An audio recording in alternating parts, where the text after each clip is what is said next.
¿Sí?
Egunon, buenos días.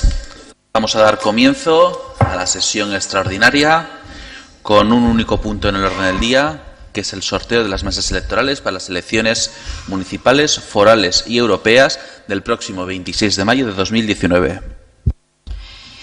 Efectuada la convocatoria de elecciones locales forales al Parlamento Europeo a celebrar el próximo día 26 de mayo y conforme a lo dispuesto en los artículos 25 y 26 de la Ley Orgánica 5/1985 y 19 de junio del régimen electoral general, se acuerda proceder a la formación de las 18 mesas electorales previstas para las citadas elecciones, designando un presidente y dos vocales titulares como dos suplentes para cada uno de estos por mesa, mediante sorteo público que se realizará a continuación y cuyo resultado, que figurará en el expediente elaborado al efecto, aquí se da por reproducido y aprobado. A continuación, se realiza el sorteo por el procedimiento informático conforme el programa facilitado por ANISA, incorporándose el resultado del expediente con conocimiento de todos los asistentes. Entonces, vamos a proceder a realizar el sorteo en directo.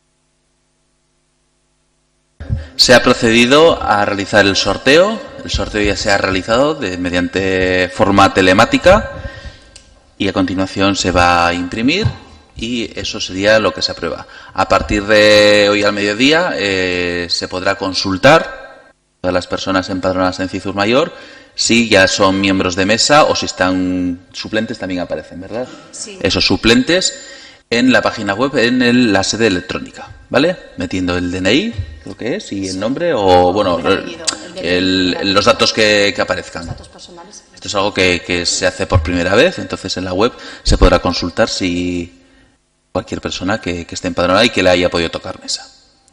¿De acuerdo? ¿Se aprueba? Se aprueba por unanimidad y no habiendo más asuntos en el orden del día, se levanta la sesión a las 8:35.